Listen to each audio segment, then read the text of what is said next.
Morning student, Hindi लोक भारती कक्षा 10वीं की इस तासिका में आप सभी का स्वागत है।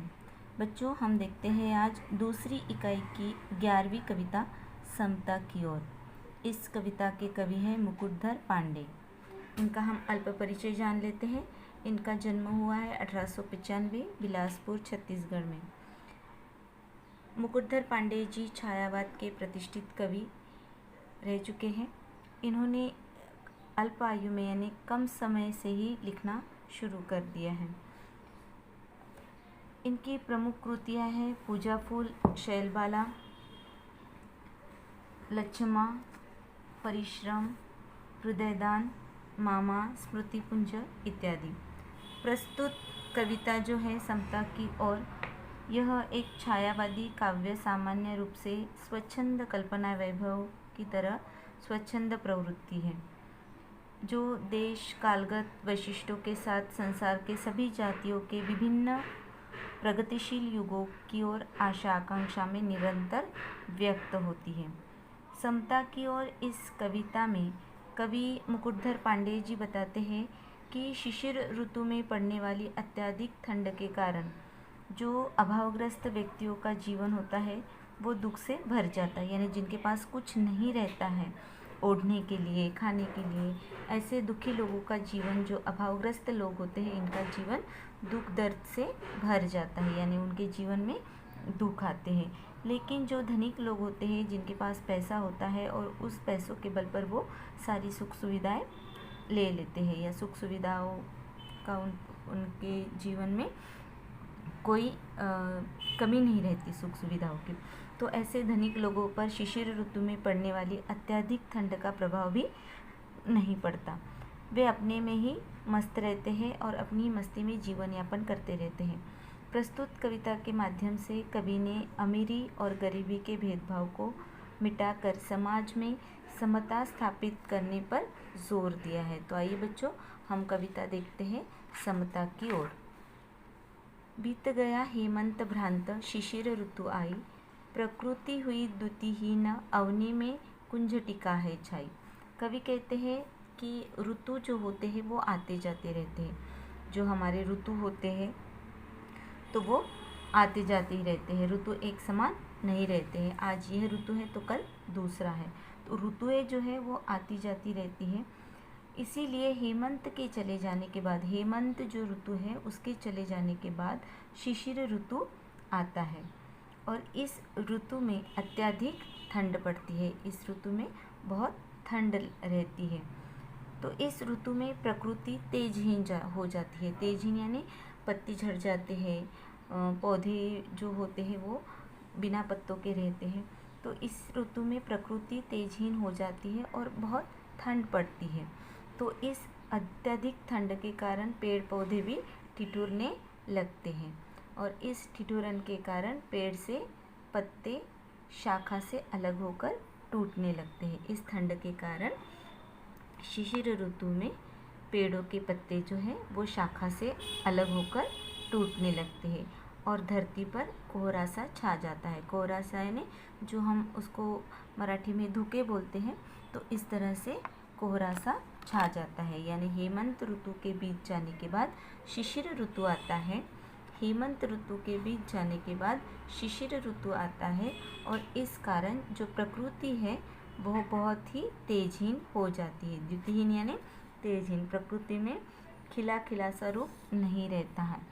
अवनी में कुंज टिका है छाई, अवनी यानी पृथ्वी, पृथ्वी पर तेजहीनता पसर जाती है, और अत्यधिक ठंड के कारण यहाँ के जो पौधे के जो पत्ते होते हैं, पेड़ के जो पत्ते होते हैं, वो अपनी शाखा से टूटकर अलग हो जाते हैं, और धरती पर एक तरह से कोहरा छा जाता है। कुंज टिका यानी कोहरा छा जाता है।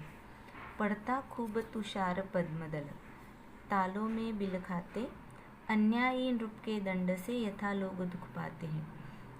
तुषार यानी जो पानी की बूंदें होती हैं उसको हम तुषार कहते हैं। जैसे श्वेत कण होते हैं या पाला होता है, हवा में मिली हुई भाप जो जमकर श्वेत हिम कणों के रूप में दिखाई देती है, पत्तियों में दिखाई देती है, तो उसे हम तुषार कहते हैं। पद्मदल यानी जो कमल का फूल होता है उसके पत्ते। नृप यानी राजा। तो कवि कहते हैं कि शिशिर ऋतु में अत्यधिक ठंड के कारण रात के समय जो तुषार गिरते हैं, आपने कभी देखा होगा कि ठंड के दिनों में पत्तों पर ऐसे मोती के जैसे बूंदें पड़ती है, उसको हम तुषार कहते हैं। तो ये जो तुषार होते हैं ये रात में ठंडी के कारण पत्तों पर गिरते हैं, और इस कारण तालाब में खिले हुए जो कमल के फूल होते हैं उसके पत्तों पर भी ये तुषार पड़ते हैं, और इस ठंड को कमल के फूल सहन नहीं कर पाते हैं। कैसे सहन नहीं कर पाते हैं? जिस तरह से अन्यायी राजा जो होता है, अन्यायी नृप यानी कठोर राजा के जो दंड होते हैं और उस दंड को लोग सहन नहीं कर पाते हैं, प्रजा सहन नहीं कर पाती है, उसी प्रकार कमल के फूल इस ठंड को सहन नहीं पाते हैं, जिस प्रकार अन्यायी राजा के दंडों को प्रजा सह नहीं पाती है। निशा काल में लोग घरों में निज निज जा सोते हैं, बाहर श्वान स्यार चिल्लाकर बार बार रोते हैं। निशा काल यानी रात्रि के समय, निज यानी स्वयं उनके, श्वान यानी कुत्ता, सियार यानी सियार। तो कवि कहते हैं कि रात्रि के पहर में, रात्रि के समय में क्या होता है, शिशिर ऋतु में अत्यधिक ठंड पड़ने के कारण मनुष्य मानव अपने अपने घरों में सो जाते हैं। यानी मनुष्य पर अत्यधिक ठंड का प्रभाव के कारण मनुष्य अपने घरों में आराम करते हैं। शिशिर ऋतु में अत्यधिक ठंड के कारण मनुष्य अपने घर में अंदर सो जाते हैं। उसी प्रकार अन्य प्राणियों का भी इस शिशिर ऋतु में ठंड का असर दिखाई देता है। लोग तो, मनुष्य तो ठंड से बचने के लिए अपने अपने घरों में जाकर सो जाते हैं, किंतु जो दूसरे प्राणी होते हैं जैसे कुत्ता है, सियार है, इनका बुरा हाल होता है, और ये अत्यधिक ठंड के कारण, अत्यधिक ठिठुरन के कारण अपना दुख व्यक्त करने के लिए बार बार चिल्लाते हैं, क्योंकि उनको बहुत ठंड लगती है और इस ठंड के कारण वो बार बार चिल्लाते हैं। अर्धरात्रि को घर में कोई जो आंगन में आता, शून्य गगन मंडल को लख यह मन में है भय पाता। अर्धरात्रि यानी आधी रात, शून्य गगन यानी बिल्कुल खाली आकाश, खाली आकाश, मंडल यानी आकाश। तो कवि कहते हैं कि आधी रात के समय में, यानी शिशिर ऋतु में अत्यधिक ठंड में आधी रात के समय में जब कोई बाहर आंगन में आता है तो उसे आसमान में तारे दिखाई नहीं देते हैं। क्यों नहीं दिखाई देते हैं? ऐसा प्रतीत होता है कि मानो तारे भी अत्यधिक ठंड के कारण आसमान में नहीं आए हैं, वो दुबक कर कहीं बैठे हुए हैं। इसीलिए आसमान शून्य देखकर लोगों के मन में भय उत्पन्न होता है। शून्य गगन मंडल यानी शून्य आसमान देखकर लोगों के मन में भय निर्माण होता है, भय उत्पन्न होता है। कौन से ऋतु में? शिशिर ऋतु में। यानी शिशिर ऋतु में आधी रात के समय जब कोई आंगन में आता है तो उसको आंगन में तारे दिखाई नहीं देते हैं। ऐसा प्रतीत होता है कि ठंड के कारण ये तारे भी कहीं छुपे हुए हैं। तारे निपट मलिन चंद ने पांडुवर्ण है पाया, मानो किसी राज्य पर राष्ट्रीय कष्ट कुछ आया। पांडुवर्ण, पांडुवर्ण यानी पीला रंग, ठीक है। तारे निपट मलिन, मलिन यानी मैले, निपट यानी एकदम से। चंद ने पांडुवर्ण पाया, चंद यानी चंद्रमा, पांडुवर्ण यानी पीला रंग। तो हम देखते हैं कि चंद्र हमेशा स्वच्छ होता है, सफ़ेद होता है, लेकिन इस शिशिर ऋतु में क्या हो जाता है कि अत्यधिक ठंड के कारण आसमान में तारे तो दिखाई देते ही नहीं, मानो उनको मलिन कर दिया हो। मलिन यानी चमकहीन कर दिया हो, उनकी जो अवस्था है वो चमकहीन हो गई, यानी तारे रात को चमकते नहीं हैं, तारे रात को चमकते नहीं हैं। इस शिशिर ऋतु में रात के समय तारे आकाश में चमकते नहीं हैं, उन्हें मलिन कर दिया है, या उन्हें जिसको हम चमकहीन बोलते हैं वो कर दिया है, ऐसी उनकी स्थिति हो गई है। आसमान में चंद्र भी पांडुवर्ण यानी पीले रंग का हो गया है, या चंद्र ने भी पीला रंग धारण कर लिया है, मानो किसी राज्य पर है राष्ट्रीय कष्ट कुछ आया। ऐसा प्रतीत होता है कि चंद्र और तारों की इस अवस्था को देखकर ऐसा प्रतीत होता है, ऐसा लगता है कि किसी राज्य पर किसी प्रकार का राष्ट्रीय संकट आ गया है, या किसी राज्य पर दूसरे राज्य ने आक्रमण कर लिया है और इस कारण यहाँ के तारे और चंद्र दोनों ने ही अपना रंग बदल दिया है।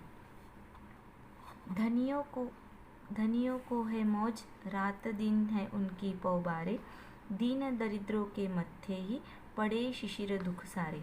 पौबारे यानी वारे न्यारे या लाभ ही लाभ, जिसको हम बोलते हैं। धनिक यानी अमीर लोग, दीन यानी गरीब, मत्थे यानी माथे पर।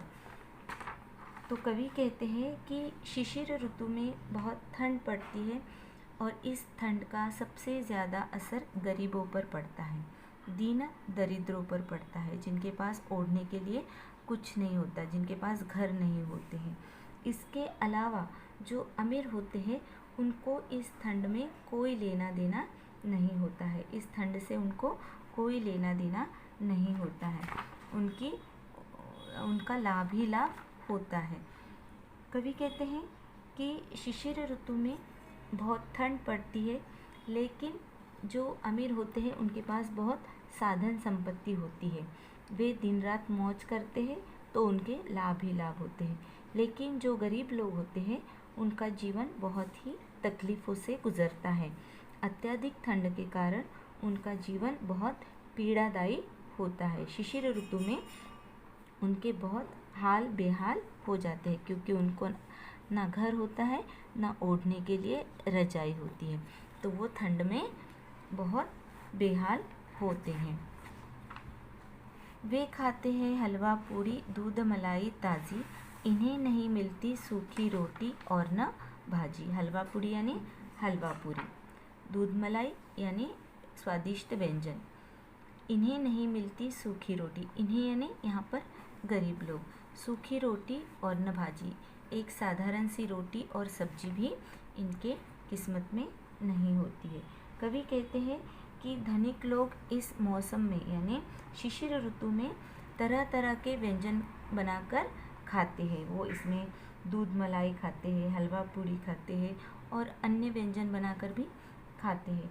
लेकिन जो दीन दुखी लोग होते हैं उनको खाने के लिए ना सूखी रोटी मिलती है और ना ही सब्जी नसीब में मिलती है। अर्थात जो गरीब लोग होते हैं उनके जीवन में हमेशा दरिद्रता और अभाव ही रहता है। वे सुख से रंगीन कीमती ओढ़े शाल दुशाले, वे सुख से रंगीन कीमती ओढ़े शाल दुशाले, पर इनके कंपित बदनों पर गिरते हैं नित पाले। वे सुख से रंगीन कीमती ओढ़े शाले दुशाले, यानी धनिक लोग जो होते हैं वो ठंड से बचने के लिए कीमती शाले खरीदते हैं, कीमती ब्लैंकेट्स खरीदते हैं, कीमती दुशाले खरीदते हैं और अपने बदन को ढकते हैं और अपने शरीर को इन शालों से ओढ़ लेते हैं, जिसके कारण उनको ठंड नहीं लगती। लेकिन इनके विपरीत जो गरीब होते हैं, जो दीन लोग होते हैं, उनके शरीर पर कपकपी छा जाती है, क्योंकि उनके पास ओढ़ने के लिए कुछ नहीं होता है। उनके शरीर पर बर्फ़ भी गिरती है, यानी उनका शरीर ठंड में ठिठुरता है और उसको ढकने के लिए उनके पास शाल दुशाल तो नहीं, एक कपड़ा भी नहीं होता है। यानी गरीब की चोट से हर पल गरीब आहत ही होते हैं। वे है सुख साधन से पूरित सुघर घरों के वासी, इनके टूटे फूटे घर में छाई सदा उदासी। कवि कहते हैं कि अमीर जो होते हैं, धनिक लोग जो होते हैं, उनके घर में सारी सुख सुविधाएं होती है, वो सारे सुख साधन से परिपूर्ण होते हैं। यानी जो अमीर लोग होते हैं, धनिक लोग होते हैं, वो सुख साधन से समृद्ध होते हैं, वो अच्छे घरों में निवास करते हैं।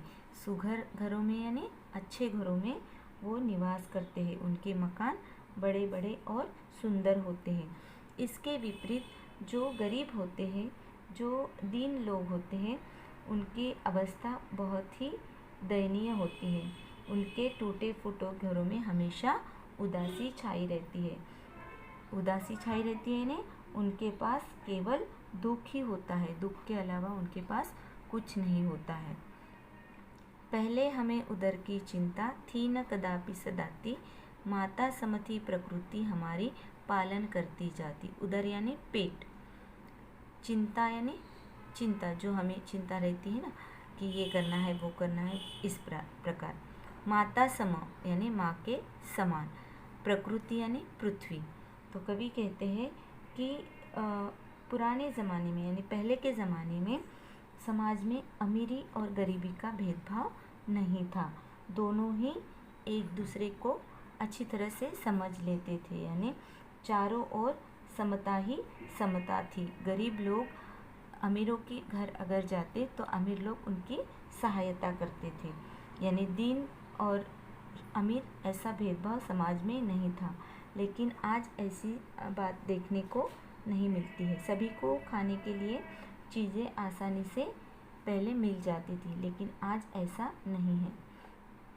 किसी को भी पहले किसी भी प्रकार की चिंता नहीं सताती थी, क्योंकि जो प्रकृति है, धरती माता है, वो समान रूप से सबका पालन पोषण करती थी। यानी इस पृथ्वी पर अमीर और गरीब दोनों ही समान रूप से रहते थे। गरीबों की चिंता अमीर भी करते थे, तो इसीलिए पहले गरीबों को खाने की चिंता नहीं रहती थी। हमको भाई का करना उपकार नहीं क्या होगा, भाई पर भाई का कुछ अधिकार नहीं क्या होगा। कवि कहते हैं कि समाज में अमीर भाइयों को गरीब भाइयों की भलाई के बारे में अवश्य विचार करना चाहिए, एक बार अवश्य विचार करना चाहिए, क्योंकि अमीरों को गरीबों पर उपकार करना चाहिए। उन्हें जो उनका जीवन है अभावग्रस्त या दयनीय जीवन है, इस जीवन से उनको बाहर निकालना चाहिए। आखिर एक भाई को दूसरे भाई की भलाई के विषय में अवश्य सोचना चाहिए, तभी हमारे समाज से इस अमीरी और गरीबी का जो पलटा है वो समान रूप से आ जाएगा। यानी अमीरी गरीबी का भेदभाव दूर करके पुनः हमें हमारे समाज में समता प्रस्थापित करनी चाहिए। आपसी सहृदयता और बंधुता द्वारा समाज का कल्याण करना चाहिए। आपस में हमारा भाईचारा होना चाहिए, समता होनी चाहिए, तभी हमारा समाज तरक्की कर सकेगा और गरीब ज़्यादा गरीब न होकर वो भी इन अमीरों की तरह रह सकेंगे। तो बच्चों, समता की ओर यह कविता हमने आज देखी है, मुकुटधर पांडेय जी द्वारा लिखित। उम्मीद है आपको समझ में आई होगी।